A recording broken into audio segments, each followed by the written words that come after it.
welcome to the show, everybody. Happy Thursday to all of you. This is Just Parlays. Just Parlays. That's all we do here. Just Parlays with Chris King. I am your host for 2 more days. Scott Steen, lead handicapper at winnersandwhiners.com. Chris, I'm pretty excited. It's Dallas Keuchel Day.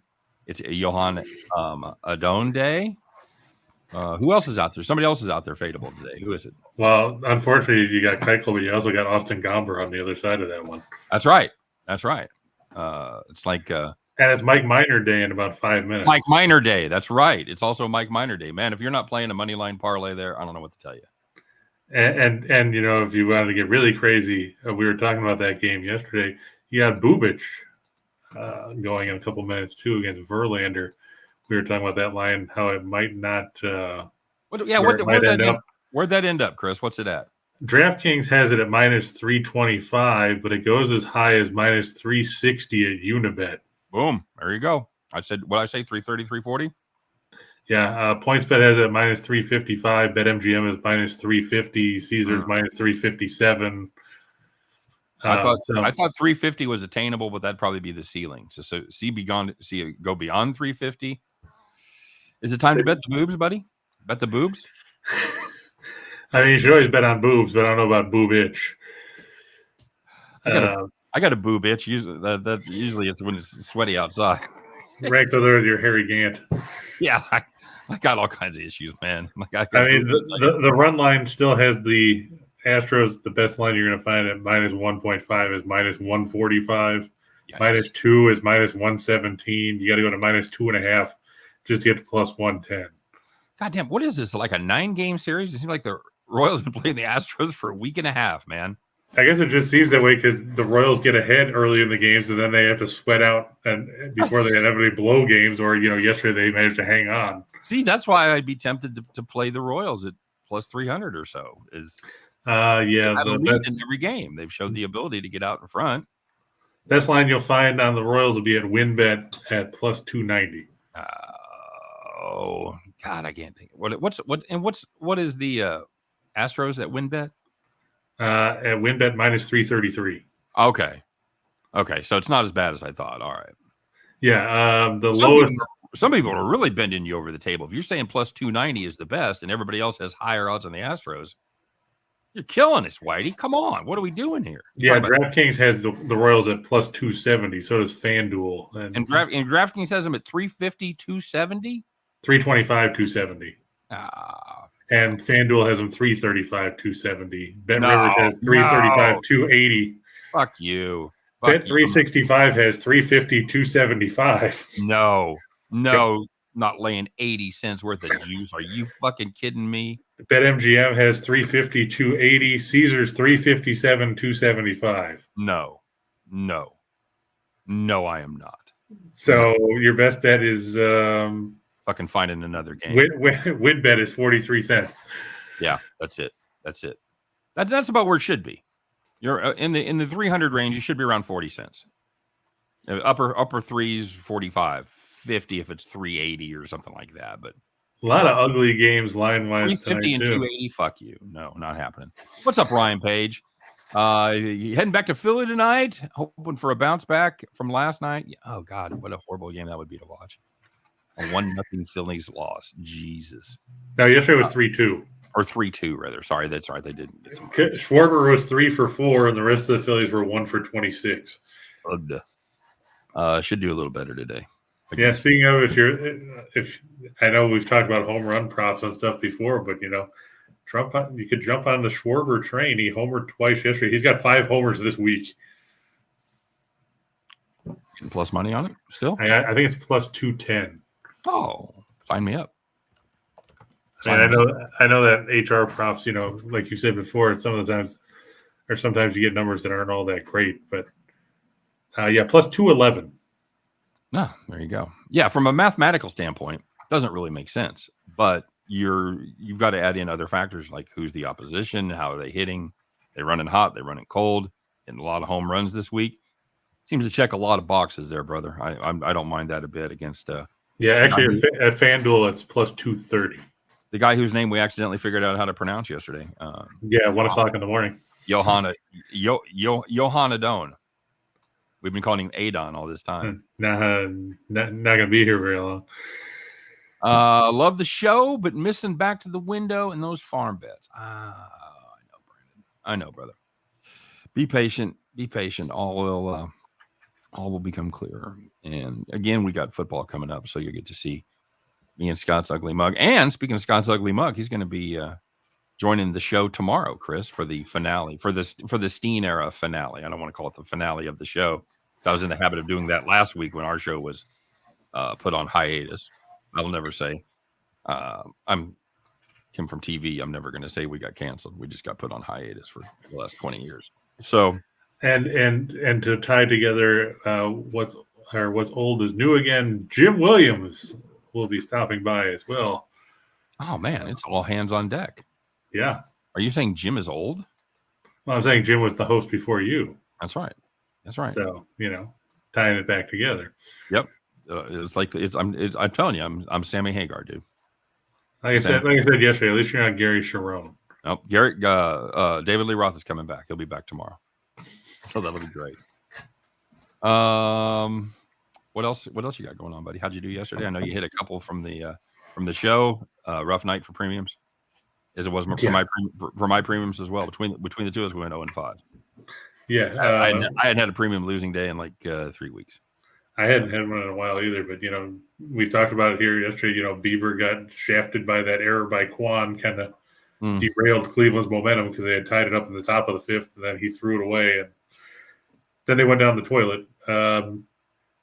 Milwaukee lost. Can't blame Burns. Now here's something for you: Josh Hader got touched up twice by the Cubs in this series. I can't figure him.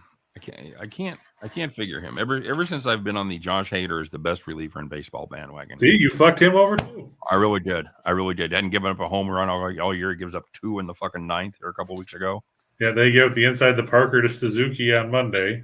Then he gave up a other way double to P.J. Higgins in the ninth last night to turn that game into a 2-1 loss. Can't fault Corbin Burns. He threw 7 shutout innings, left up 1-0, and the combination of Boxberger and Hader blew it. Well, that's what you want. You've got it set up exactly right. We get 7 from Burns, we go Boxberger for the 8th, and Hader for the 9th. Fucking wrap it up, call it a game. Yep, that's what I thought was going to happen. Here's the counter argument I would make. Why don't you score more than 1 fucking run? Well, there's that too. I mean, let's not take that away from the fact that they got bamboozled by Adrian Sampson. Yep. I would have bet that they would have had a better chance of getting bamboozled by Ralph Sampson. There you go. Rye Cape in the house, our NASCAR pal. What's up, buddy? Don't forget it's Rye's birthday today. Oh, that's right. 7-7. Happy birthday, Rye. Very good, Chris. Way to remember that. My Swiss cheese brain would have absolutely blown right through that. But as soon as you said it, I'm like, yep, that's right. 7-7, Rye Cape. 7-8. Nobody's birthday. 7-9, my birthday. So there you go. I think Rye's probably a little younger than I am.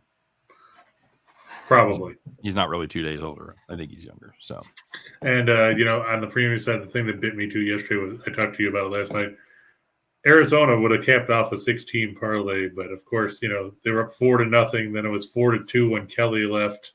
It was 4-2 after 7. Then Darren Ruff homered to tie it. Then they gave up 3 in the ninth. They got 1 back in the bottom and had the bases loaded and couldn't cash in. So slow motion car wreck, man. You just see how it's going. Ninth Wonders listening to Jimi Hendrix. Hey Joe. So I gave her the gun. That's a great fucking song. Probably my favorite Hendrix song, and it's not even his song, but it's a good one. See, I like All Along the Watchtower. Another great song that's not his, but yes, that's a great version. He also does a great version of Gloria, which of course was done by do you know who originally did Gloria? Oh crap. I know that everybody touts Laura Branigan for doing it, but it was obviously way before that. So no, I don't necessarily know. That's a different song too. Oh really? I didn't know there was more than one one song, but it's the same name. It was done by let's see if anybody in the comment section knows. It was done by them, fronted by any idea? That guy. Van Morrison. No kidding, Van Morrison. Yes, that's correct. My wife likes him, but she likes his solo stuff. We were going to go see him in Vegas when COVID broke out. We had tickets to see him at the Hard Rock in May, and we were going to go to Vegas to see him in May of 2020. Not a good time to be flying.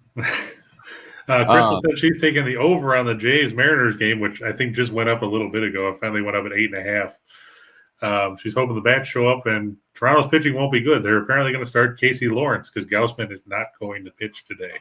I called that last night. You weren't on the show. No, we were. That was because that was on our list originally for Total Chaos. And we scratched it because nobody else had a starter, but StatFox had Casey there. Did they? It was the only. Yeah, I remember we were talking. We knew it was either be him or probably Hatch. And StatFox is a crazy site. It's really good, except when it totally sucks. Like sometimes they'll have starters up when they're not up anywhere else, and they're absolutely right. And this game is a great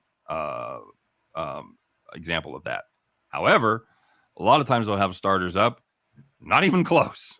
So basically, they're the, to quote Brian Fantana from Anchorman, 60% of the time it works every time. Pretty much, yeah.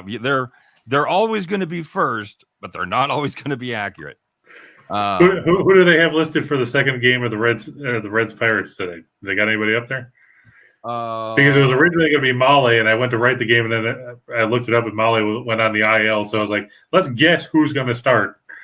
Reds Pirates game 2. I was seeing in the or you say not Reds Pirates. Pirates Reds.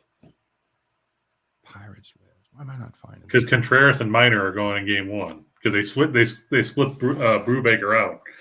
Contreras and Minor, right? I've got Wilson and Duggar. I'm sorry, yeah. Wilson so they're showing Duggar. Okay, because everything I was reading, they were saying it might be Hoffman yesterday. It might be San Martin. It might be Tom Browning. Jose Rijo's available. Mm-hmm. No. Tom Seaver probably won't be making it. But. No, he was unavailable for comment. Very good. Brandon Kubas loves him some Anchorman. It burns the nostrils. Yeah. And Ryan asked, do we like the Braves, the Dodgers on the run line today? Well, I took the Braves on the run line as my free pick video. That's right. Your free pick video. You want to talk about that a little bit? You made a free pick video for the first time ever. Yeah, it was fun trying to do it at midnight, That's right. Well, you had some very good guidance to help you with the process. Yeah, some random drunk guy. Nope. Just random. Tim Earl, where you been, brother? Good to see Timmy Earl in the house. And he's a part of the Max Wagers Network, Chris, as are we. And they do great stuff all day long. You should get subscribed to the Max Wagers Network on YouTube. If you haven't done it, you should do it. You're there watching this now. Hit the subscribe button. Seriously, how hard is it? Stop freeloading, you bastards. But great content all day long. And plus, that way you'll actually know when the shows are on in case you haven't figured it out yet. That's right. It's quite an extensive schedule that changes every day. Oh, no, wait, it doesn't. Noon, Midday Money, Sean Higgs. Good dude. Did Total Chaos with Sean Higgs last night. Really dug him. Yeah, he's a good guy. He's popped down here a couple times. And then Morning Wood with Allie Burns and Detroit Lenny. And then it's us here at 2 o'clock Eastern. 4 o'clock Eastern is Sean Miller talking about Saka from around the world. And the aforementioned Tim Earl and his brother Nick, along with Detroit Lenny once again. Hardest working man in show business, Detroit Lenny. They doing game time decisions. He's double dipping for the extra money from SAG. That's right. He's getting that. He's getting those residuals, baby. He's getting those fat residual checks like I do. Here's another 28 cents for you. Enjoy. Don't spend it all in one place. Spend it all in one place, unless it's the residual bar. Then you should do it. All right, bud. Well, what's up, guys? Tim. F. Jeff Ramirez here. Nicely done on the first free pick video. There you go. Good cadence and delivery. Hope you start with the winner following, says F. Jeffrey Merritt. Beautiful. I hope so too, because I can't stand the Cardinals, but that wasn't necessarily why I picked it. I just didn't like the pitching matchup for them. Are you sold on Liberator, sir? No, I'm sold on selling him. That's about it. Okay. He hasn't been good. I mean, he beat Pittsburgh and Milwaukee, I think, are his wins. And I did the pick with Clar last week, and he thinks Liberatore is going to be a star. Right. Well, I'll say this about people that think Cardinals pitchers are going to be a star. They thought Alex Reyes was going to be a star. Yeah. When's the last time he pitched? That's true. They said Flaherty was going to be a star. He's good when he can actually stay on the mound. Well, he certainly had some. Yeah, he's not really injury prone, but man, this has been a tough year for him. And he was hurt last year too. Yeah, that's right. Towards the end, wasn't he? I forgot about that. Yep. Is it a back thing with him? I think it's a shoulder thing. Is it a shoulder? All right. Well, shoulders get. I double check. Flaherty injury. He's on the shelf with shoulder issues. Okay. Shut down 2 to 3 weeks from throwing. Not good. By the time you might get him back, you're talking about what? End of July? Yeah. Maybe. Yeah. And he made 3 starts before he got hurt again. Yeah, it's not good. That sounds like something that's got to be worked on. So I mean, the Cardinals, everybody gets hyped up, and I remember when I lived in St. Louis, everybody gets hyped up about all these guys that they got in the minors, and then they come up and they'll be good for a couple months. Like Reyes was good for a couple months before, and then he's been hurt ever since. Jordan Hicks, everybody was high on him. Well, they moved him from the bullpen to the rotation. Now he's back in the bullpen. It's like the Phil Collins video. I wish it would rain when they're like, how good can you?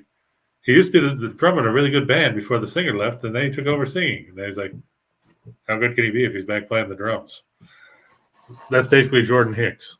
It was a long trip, man. I hope you laid down some breadcrumbs for that fucking trip. It's a long, strange trip. That was a long journey. Bill wants to know what we think of the Red Sox and McDonald's. The Red Sox and the Yankees, rather. Bill McDonald. Bill wants to know what we think about McDonald's. Says the Red Sox have beaten Cole before. Well, that's true. That's true. Well, but to be fair, at some point everybody's beaten somebody before. Cole's been pitching well of late. I think, and Winkowski, if you look at the guys the teams he's faced, he's faced Baltimore, Oakland, Detroit, Cleveland, and the Cubs. None of those are going to strike fear in you and say that you're facing a murderer's row offense. I don't want to doubt the veracity of what Bill says, but according to StatFox, Garrett Cole has faced the Red Sox 5 times in his career: 14, 18, 20, 21, and once this season, he has yet to lose. According to StatFox, he's 5-0 against the Red Sox. So I'll take a quick look here and see if Baseball Reference says anything different. Yeah, they say he's 5-3. 5-3 in 11 starts. 1-14, 1-17, 2-18, 1-19, 1-24 last year. See, that's why I couched it the way I did before I said somebody was wrong. That's really weird that they show that Garrett Cole versus Boston is just having 5 starts. Well, apparently they must have left out last year. No, I got one from last year, 7-17-21. Yeah, he made 4 starts last year against them. That's just fucking weird, dude. Let's see when they were. In 2021, he pitched against them. Doesn't matter. I'm just curious. June 27th on the road, July 17th at home, September 24th, and July 23rd. That's really unlike them because they're usually pretty good with that stuff. They're not as good as Baseball Reference. That is the end all be all. But I've noticed that about StatFox too when I've looked at stuff. There's the thing. I had a college basketball game in the results of Mizzou where it showed Mizzou scoring 37 points and losing. It was that game they got blown out against Arkansas, and it was like a 30-point loss, but they scored like 50, 57 or something. And because I told that to Rachel, and Rachel says, "No, that's not what happened." I go, "Dude, I got it right here. I took a picture of it." So did you? There you go. So this is when it comes to this, you should listen to Bill McDonald and not StatFox. So fucking StatFox. There you go. Rye says, "I love me some Phil Collins. Take me home, buddy. Take me home." I'm a Phil Collins. Of course, I'm a big Genesis fan too. I was a huge Genesis fan before Phil Collins. The Mizzou game you just been talking about was against Arkansas on January 12th in Fayetteville, 87-43. 87-43. Yep. Because the other loss was 76-57 at home. Maybe StatFox had that at 27. Maybe that was the deal. 40, it was 27 instead of 43. I can't remember. It was like it wouldn't surprise me because, like you said, StatFox can either be really good or really bad. Yeah, exactly. So anyway. It's kind of like any number 4 or 5 starter in the majors. Tim says you're back in the red hot O's today. Run line is +170. I actually have that in the shot in the dark. They've been good to me. They cost me a premium last night. I had the over. I thought those bullpens would be gassed. That was a low scoring game. Yeah, 2-1. Yeah, because I know Reichel had the over in that game too. Why are we? Yeah, well, that was a premium. At least I know. You pointed out. I think Reichel and I took the same pick today.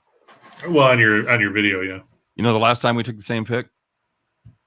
Yesterday. No, this exact same. Oh, that's right. Yeah, you were talking about that before the show. Like a week ago or whatever it was with the same pitching matchup. We both fucking took the same play.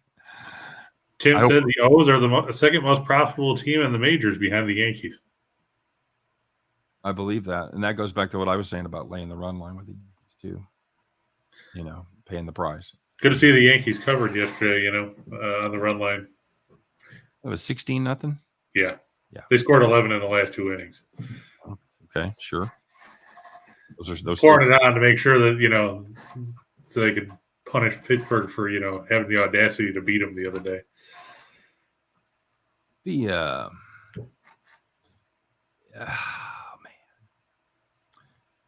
I'm tempted by that +170. I really am, but I can't get behind. Well, I mean, it's the Angels. I can't get behind Jordan Lyles, dude. But it's Chase Silseth on the other side. I understand, and it's that bullpen has been less than admirable lately. I get it. I don't hate it, Timmy. I don't. Like I said, the Birds are playing good ball right now, inexplicably. So, not a bad team. Yeah, they're playing a lot better than anybody expected. Like you said, people probably tearing up their bets about the Orioles under because, they're 39-44 right now. Yeah. And again, they're playing in the East, probably. Yeah, they'd be in contention in the Central. Toughest division in baseball? NL West better? See, I think you think the question is, do you think Baltimore and whoever you put at fourth is better than Arizona and Colorado? And I think you would have to say they are. I would posit that they are. Yeah, absolutely. And then plus you look at the rest of the NL West, and the Padres have lost 8 of 10. The Giants have lost 7 of 10. Yeah. And of course they're playing this weekend, so somebody's going to end up worse for wear. So far, I've had that backwards. I had the Giants being better than the Padres again. I thought the Padres pitching would not be able to sustain, but so far it's been backwards. We'll see what happens at the end of the Real season. good pitching matchup out there tonight.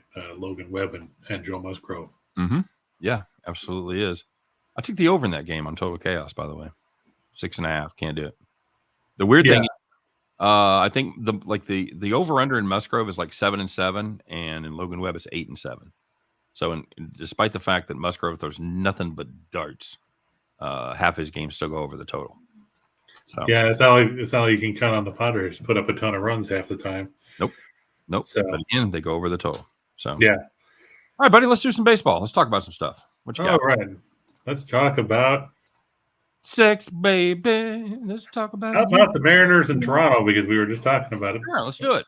Why not? These two teams came in together, I think, right?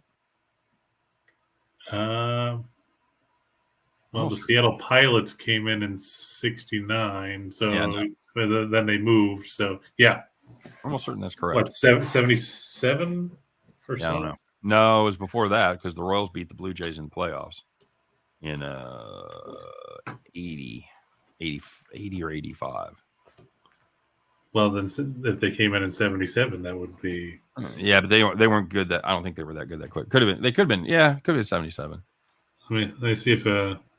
Okay, they started in 77. The whisper, very good. And then Colorado and Florida came in together. Of course, Miami now, but But this is a big series for the Mariners. God knows they need to win some frigging games if they want to try to get back in the playoff picture. Toronto, of course, snapped a 5-game skid yesterday, edging Oakland. Who thought that Barrios would actually have a good start? Well, he's got talent. That's the thing about Barrios is you never know what you're going to get out of him. He's kind of a box of chocolates sometimes. There's a lot of pitchers like that, and that's true. The bane of our existence, buddy. He's trying to figure out these freaking pitchers. But like we said, Gausman's not going to pitch, so it's going to be Casey Lawrence. He's 0-1. He's had an interesting career. He's played in Japan. He's played in the independent leagues. Took a year off. It's an interesting story. I did a little digging on young Casey Lawrence, and I like how you're calling him young when he's 34. I was going to say, yeah, he's in his 30s. It's you wouldn't find many 30s pitchers that you go, I've never heard of that dude. But yep, there he is. Casey. Yeah, it's like Major League again. I watched that yesterday, Chris, while I was doing some work. I had it on in the background. Did you? Yeah, it was the network TV version. Oh, so yeah, it's taped on my DVR. So I have the DVD is in heavy rotation in our house. Let's go win the whole thing. That just doesn't. It doesn't jive. But Marco Gonzalez going for the Mariners. I think you've nailed this one. I think this is a great opportunity for plus money. Sure, Jays are probably a better team at the end of the day, but are they a better team with Casey Lawrence on the mound? I'm not sure they are. I think. And plus, with like Crystal had brought up before, how poorly they've been hitting. Yes, the Jays have definitely been struggling at the plate. No question about it. I mean, I will say this: Marco Gonzalez, he's got a 3.29 ERA, but some of that is luck. He's given up 9 unearned runs, and his FIP is way higher than 3.29. Right. But so regression would not be a stunning development there, is what you're saying. Right. But, the Mariners are at home. They had yesterday off, so at least their bullpen's fresh. But as Crystal points out, it's a Blue Jays team that scored 12 runs in the last 5 games, 2.4 runs per game. Yeah. That's not ideal. And you played Oakland. Mm-hmm. Mm-hmm. In Oakland and lost 2 out of 3. Yep. Not ideal. No bueno. Nope. And Andrew said he hit the Astros nerfy. So look at that. Bubic got through the first unscathed. How about that? Andrew, you're a better man than I, Gungadin. I count on Bubic to shut him out there in the first, but you did, and you won it. Nicely done. That's the way to start the day. Start the day with a win. That's the nice thing about playing nerfies or Yerfies, Chris. You hit it in that first inning, you're like, man, here we go. We're off and running, baby. Yeah, it's good from like a single game perspective, but if you put it in a parlay and somebody scores in the first and you said nerfy, then you just screwed yourself. Yeah, that's the killer. That's an absolute killer. It's like when I had the afternoon game here. Was it last week? And they got down early. I'm like, well, fuck, I'm gonna just kill my parlay at 2 p.m. That was the Orioles game Monday. When Creamer got 5 in the 5th. Mm-hmm. All right, I'm a fan of this one, Chris. Plus money, yes, please. You want to play the reverse run line there? Lay 140. I don't care. That's all right. Darn, now I forgot that I had put the Verlander strikeout prop down on the shot in the dark because I forgot the game started at 2:10. Too bad, because he'll probably hit it because he struck out the side in the first, and there's strikeout number 4. Jesus. His prop was 6.5 at plus or even money. So 4 batters in, he's got 4. Got 4 of the 7. Beautiful. Well, I mean, it's the top of the second now, but yeah. It wasn't the first batter in the top of the second. No, the Royals have runners on second and third. Holy shit! They had second and third with no outs, and then Isbell went down on strikes. Okay, here we go. So you got Nicky Lopez and then Cam Gallagher up next. The meat of the order. The 8-9 hitters. Oh, all right, buddy. That's good play. On the plus side, Vinny Pasquantino struck out in the first, so I mean, at least he didn't draw a walk or something. Yeah, no, he's fitting right in. Yeah, and Crystal said that playing in Seattle feels like a home game for the Jays. So you get so many Canadians out west that across the border, from Vancouver and From parts of BC. BC and everything. Yeah. Yep. Very good. What else? And Wilson Alejo said Yankees Red Sox first 5 under 4.5. What do you think of that one, Scott? Yeah, I'm okay with that. All right. I think Cole's going to deal. Figure the Red Sox. You think Winkowski can keep them in check for 5? I think the Red Sox get 1, and I think. And you don't think the Yankees get to 4? I don't think the Yankees get to 4. Gotcha. Could be close though. I think that's going to be your sweat. I think the Yankees have a better chance of getting more than 4 than the Red Sox have of getting more than 1. Gotcha. How about that for a bold take? I agree with you. So Mariners better than 6-5. Good number. Phillies lay in the wood against who, Chris? Yoan Adon. Very good. Yoan Adon. Or if you just want to be like we do on Office Space, not going to work here anymore. He's what do you call not good? Not good. Yeah. 111, 697 earned run average, a walk to strikeout ratio of less than 4-3. How many starts has he made? 13. See, that's very interesting. You don't usually see a 1-11 record when you've made just 13 starts. It means that you're sucking early, and your bullpen and your offense ain't getting you out of any holes. Well, I want to see who it was that he got a no decision against, because this is going to be interesting. It means if you have the opportunity, you should pound whoever Washington's playing all game long.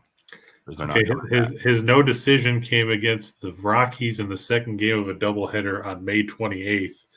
He threw 6 innings in that game, gave up 2 runs, none earned on 6 hits with 2 walks on 3 strikeouts.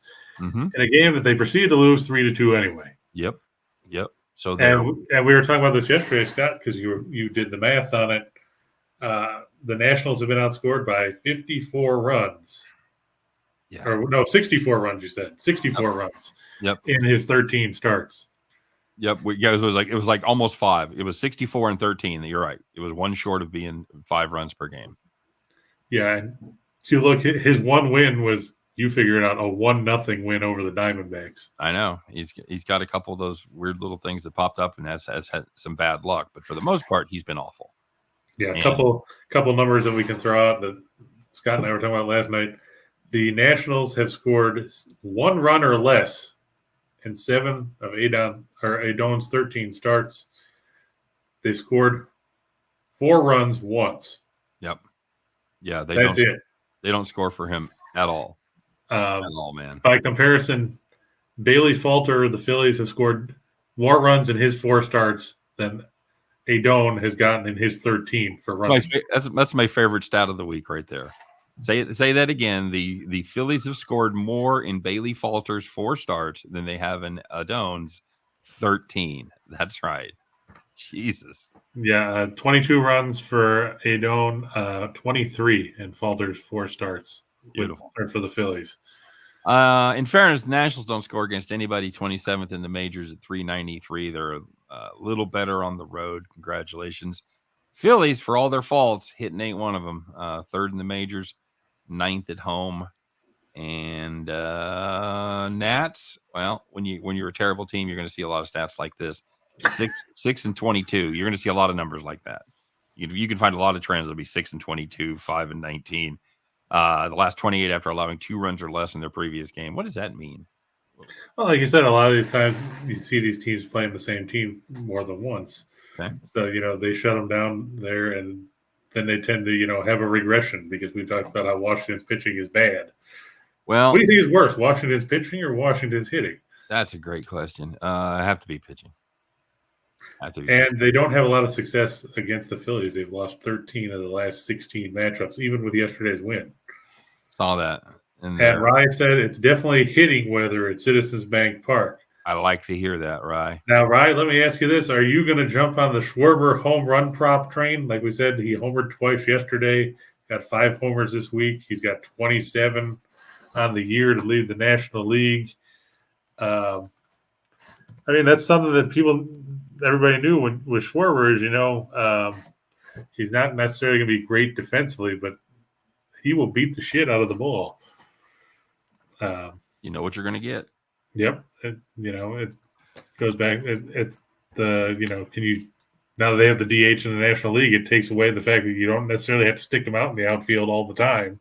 If you don't believe in things like totally random stats for Bailey Falter about how they score almost 6 runs a game for him, perhaps you would be interested in taking a team total over on the Phillies as well and just take that part of the equation, just take that completely out of the equation. But for me, I think Bailey Falter is a better pitcher than Adone, and I think the Nationals are a far worse hitting team than the Phillies. I think the run line should be taken care of here. And here's another stat for you about Schwarber, Scott. He had 11 homers in 48 games in April and May. He homered 12 times in 27 games in June. Heating up, as they say. And he's homered 4 times in the first 5 games of July. I like it. You've talked me into it, dude. When's that game start? 4:10. I'm playing that. Okay. Yeah, Phillies fan there. Show me some 2-teamers. All right. I got the Yankees in there over the Red Sox. Like you said, I think that it's going to be tough for Winkowski to keep the Yankees in check. Plus, you've got Boston's going to have their issues with Cole. Going to go back to the CFL, the Calgary Stampeders, 3-0, coming off a bye week, taking on the Edmonton Elks. Still weird to type Elks and not Eskimos. The Stamps beat the Elks 30-23 in week 3 before they went on a bye, and Edmonton only covered because in the true showing that players pay attention to the point spread, they kicked a field goal on the last play of the game so they could cover. Beautiful. But now the line, not 9.5, it's only 3.5. The Stamps should take care of that. Edmonton dead last in the league in defense, total defense, rushing defense, passing defense, scoring defense. Probably defending the hot dog vendor. They play good defense is what you're saying. No, I'm saying they play bad defense. Oh, okay. Sorry. My bad. Yeah, you're right. Andrew said the Royals have 4 hits against Verlander. They scored at the top of the first on a Nicky Lopez single. The inning ended when Rivera got picked off third. Outstanding. Atta baby. Way to get picked off. Schwarber first home run. Really? They got that as a prop too? Yeah. I'm taking Schwarber at plus 200. Oh, see, I know at FanDuel he was plus 230. All right. I don't have FanDuel. So. Well, I'm just saying, I noticed it when I was looking at all the lines. Locked. Done. Over. We just talked about the Phillies. I'm going to look for Tony Gonsolin to go over 5.5 strikeouts. I put that up there because I sure as hell was going to put up the Dodgers at minus 270. I got my plus 240 on. I'm 2,400, 24-1 on Gonsolin. Got it in my pocket, buddy. Oh, your Cy Young one there. Yeah. You look, Gonsolin. He struck out at least 5 in 9 of his last 10 starts. He struck out 7 or more in 4 of them. The Cubs are, they're good at generating wind energy. 26th in the majors, striking out 8.87 times a game. They fanned 11.33 times a game in their last 3. And they strike out almost 9 times a game on the road. I think Gonsolin should be able to get there. Okay. Very good. Rice said you have to defend the beer vendor before the hot dog vendor. He ain't wrong. No. I don't know. But what if Truman's in the stands? You might have to defend the hot dog vendor. Let's see here.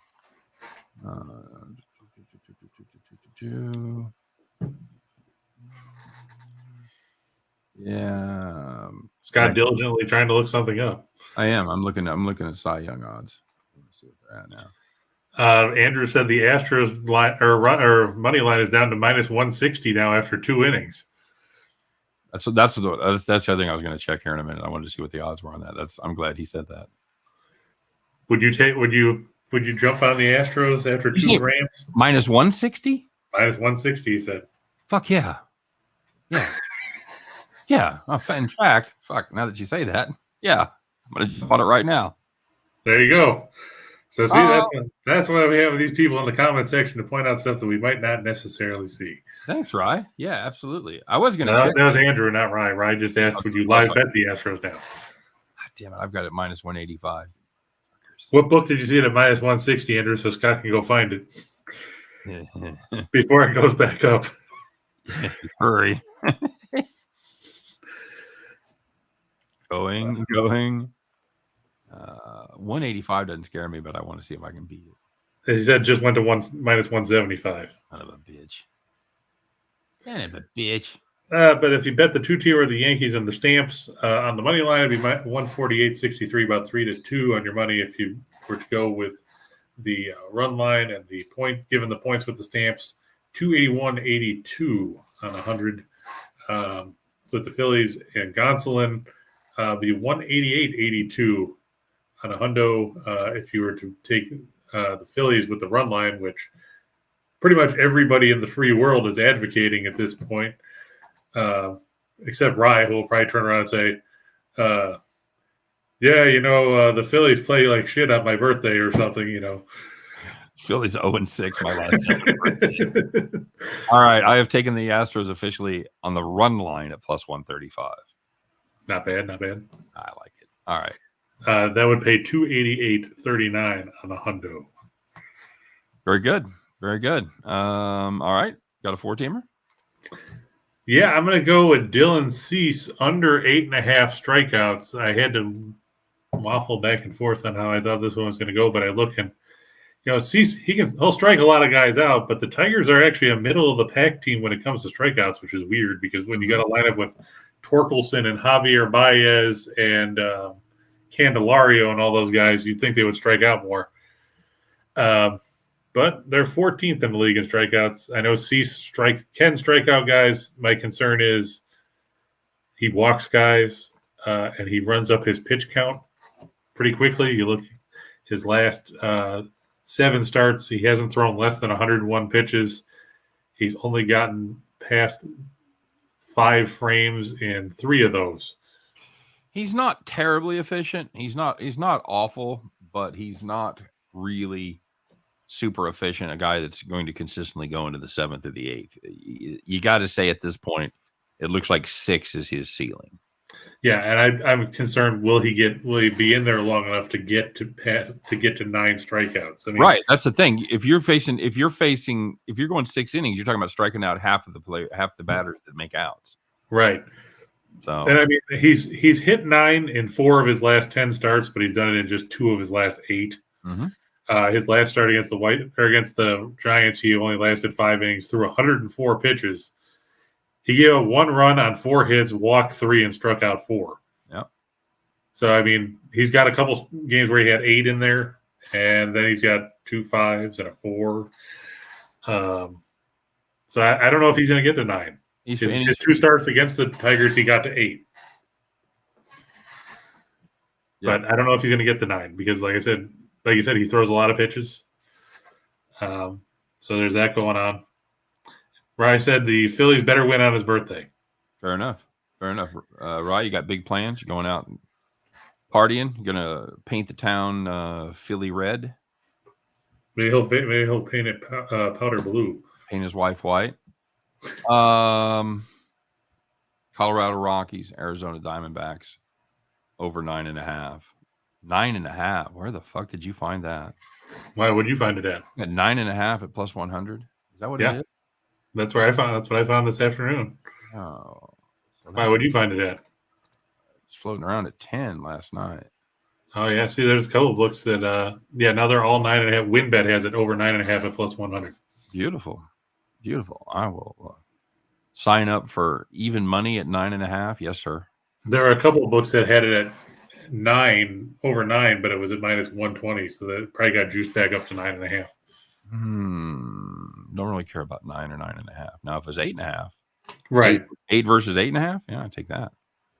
Right, but I was just saying because I noticed it earlier when I was looking through, and I saw WinBet had it at plus money, and they're still listed at plus money as of moments ago. So if you wanted to play those 4, that's going to pay $9.11 on $100. Not bad. And if you want to play the run line there, take You got just 2 games there, right? No, just one. No, yeah, No, 2. the Braves and the Pods. Braves and the Pods. There you go. I keep seeing heavy run line on the Pods, or a lot of value on the run line for the Pods there. Over it is $1.03. You got a team at home that doesn't score a ton of runs. And you got a team on the road that doesn't score a ton of runs either, at least not lately. Logan Webb on the road is not nearly as good as he is at home. This is very true. He's got a 3.77 on the road, 2.63, I think, on the highway. All right, at home rather. So you are correct. Keep that in mind. Although his record's almost the same, and he's got some weird, like his whip is better on the road than it is at home, but he's giving up more earned runs. There's some contrasting stats there with Logan Webb, but generally speaking, he is not a road warrior. So yeah, Musgrove's got a 2.61 ERA at home. His road ERA is 2. So I mean, he's kind of like that too. Mm-hmm. But like you said, playing at Petco, night game. Night game. He pitches pretty well there. Yep, agreed. Okay, very good. 1939 is what that'll pay on $100. Almost 20 to 1 on your 4-teamer. So solid. Brian said he's partying and going to see the new Thor movie at midnight, and he works at 6. Oofda. The halcyon days of youth. Oh man, I can remember some brutal early mornings. I remember hating the birds. All I can envision of you back then would have been like Jake Taylor at the beginning of Major League, where he's down there in Mexico and the phone rings. He's like, "Is that you, Tolbert? A lot of I'm hungover. Yes. My knees are killing me. If you're going to pull this shit, at least you could say you were from the Yankees." A lot of nights like that.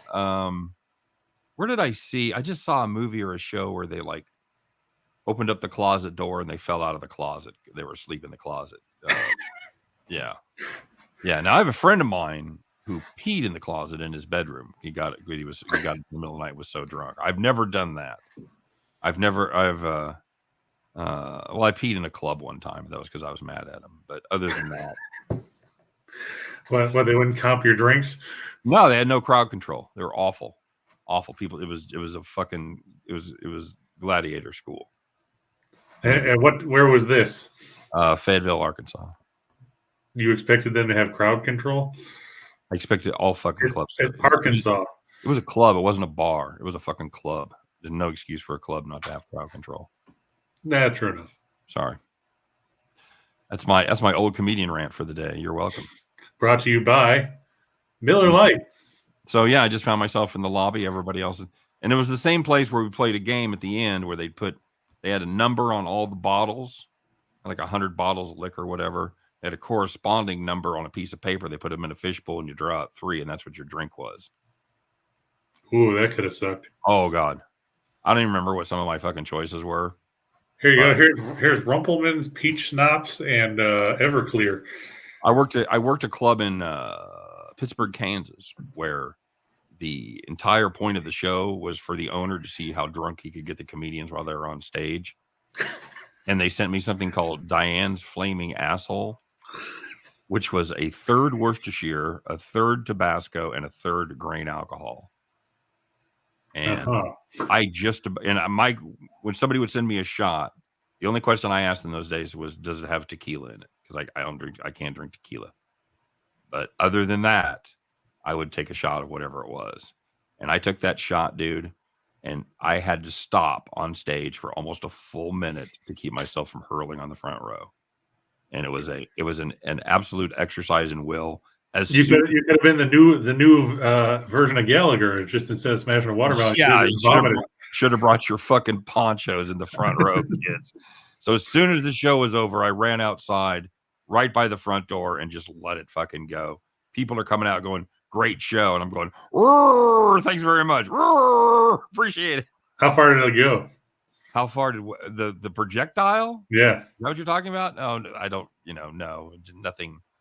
It was all vertical. It wasn't. I wasn't. Too bad. See, I wasn't going for distance. Too bad. I mean, they could have incorporated that in the show. Oh fuck! Owner gave me an extra $50 for drinking it. for not fucking throwing up during my set. So yeah, that was Did you ever go back? I did that club a lot.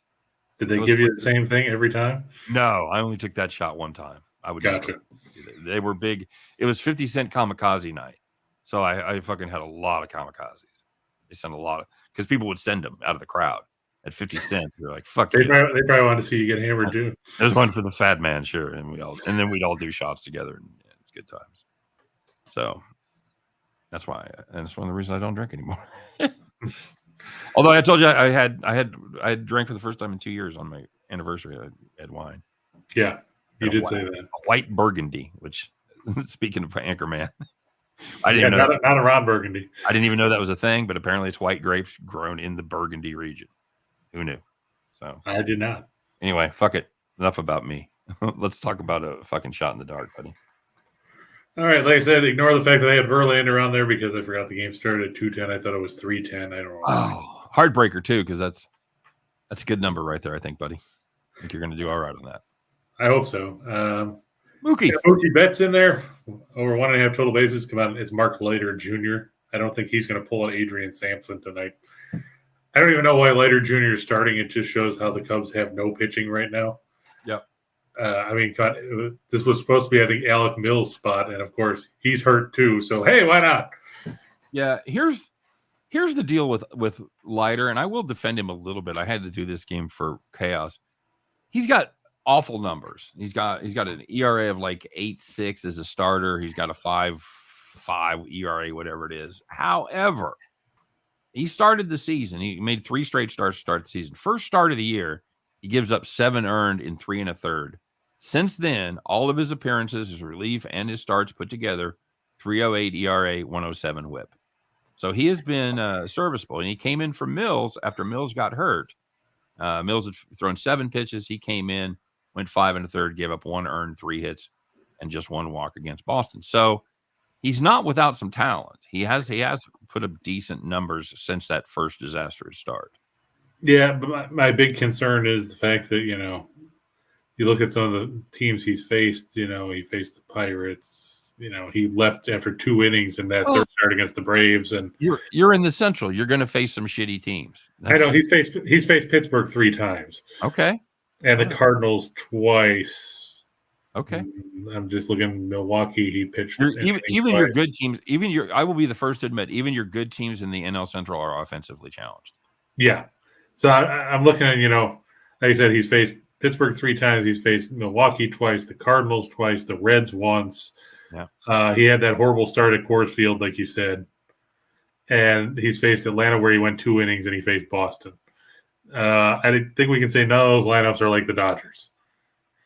No, but then only the Dodgers are really like the Dodgers. I'm just playing devil's advocate here. Oh, I get it. But that's why I said that's why I didn't take the Dodgers game, period, because this could be one of those things like yesterday where I took Burns and he pitched well, and then they beat the bullpen. Schwarber over 1.5 total bases at 105. I looked at that. I think you're getting it at $2 or $2 plus. I think there's a little more oomph. I think there's a 50-50 chance he hits a double or a home run. So give me the plus 200. Or like yesterday, he homered twice. But I don't hate this play. Obviously, if I think he's going to homer, I don't hate him. And it does give you the double option. Right. Or 2 singles or whatever it is. It opens it up for sure. Yeah, I usually don't throw home run props up, because if people are like, well, you fucked up the parlay because you put a home run prop up there, Yeah. What are you gonna do? Well, you're gonna start with 10 games or whatever and come up with 18 plays. So I've said it before. I don't envy what you do, because you have to have so many different plays. I go through all the games, and I usually have 17 games I don't like. That's the way it was today for me, because that's why I had to improvise with player props and the CFL, because if you look at the lines, like I said, Dodgers are minus 270, the White Sox are minus 255. Astros, the Astros are horrible. The Braves line is still going up as we speak. I'm not sold on Trevor Williams pitching for the Mets. I almost took Castano and the Marlins, but they don't score a whole lot on the road. Right. I couldn't take the Contreras minor game because it started at 2:10. See, that's what I'm looking forward to seeing your daily videos, especially on getaway days, because there's a lot of games that you can't pick on the show just simply because of time constraints. Right. So it's going to open up more games. I'm curious to see some of those picks and how they go. Riley still red hot, right? 14 for 27 in the last week. That's pert near for 500, Chris. Oh, look, Scott, we got another fun commenter again. To the airlock. To the airlock. Wait. Oh, cheap sex and dating?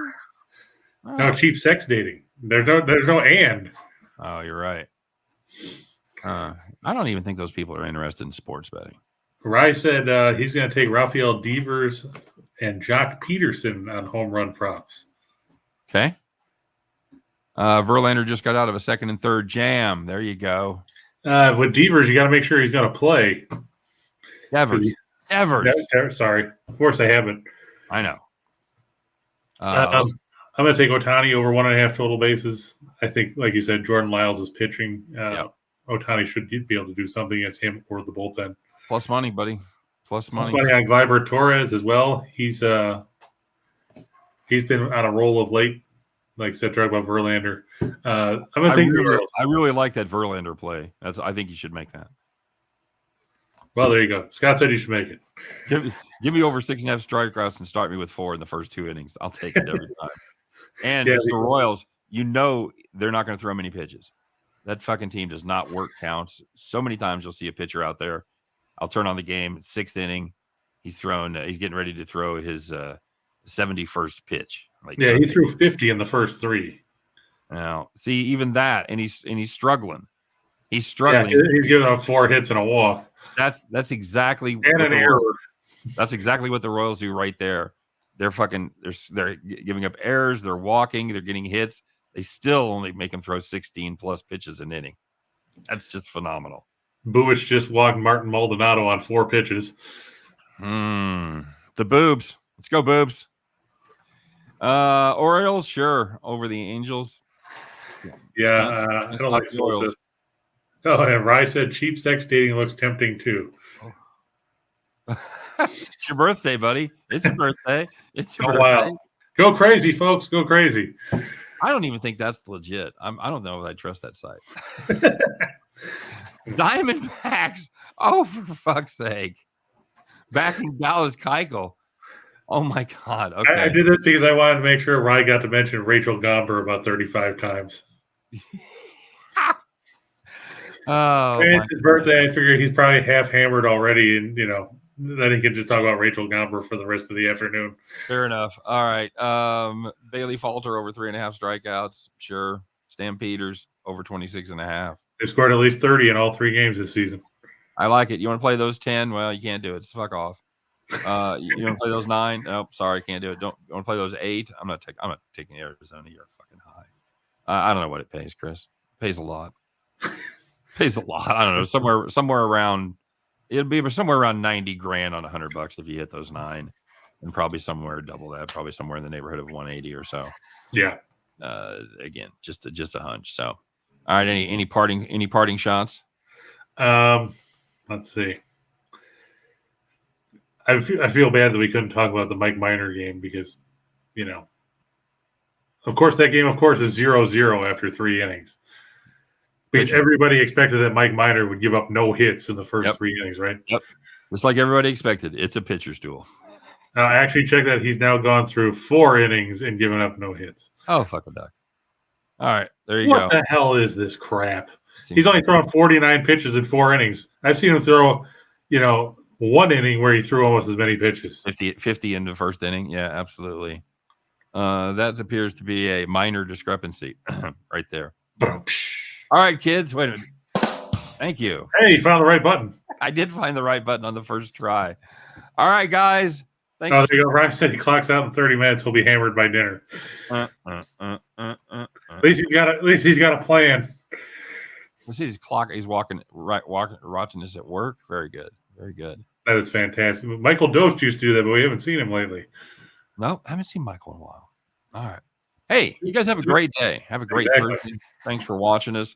Don't forget to check out me and Chris. We got premium plays, all that shit. You can get them in the comment section. You can check out Chris's daily videos, my daily videos at the Winners and Winers YouTube channel. Check out all the great daily content. The goes live over there at the Max Wagers Network YouTube channel. We appreciate you guys. Thanks very much for watching. Make sure you stop by and check us out. Mañana, baby. It's going to be the Steen finale, as we'll be joined by a cast of stars, including Scott Reichel and Jim Williams. It will be the social event of Friday afternoon. Even if it's a dying star or that turns into a black hole, it's still a star at some point. Make sure you stop by and check that out. And we'll be doing our NASCAR show tomorrow afternoon with the I'm almost certain hungover Rye Cape. So, I was gonna say you're still gonna be hammered. You guys have a great day. Good luck on all your plays. Let's go fade some bad pitchers and make some money. What do you say? You guys, we'll see you back here tomorrow where Chris and I, we're going to be distracted. We're going to shoot the shit with Jim and Scott. But at the end of the day, we're going to give you 18 of what, Chris? Just parlays. See you guys.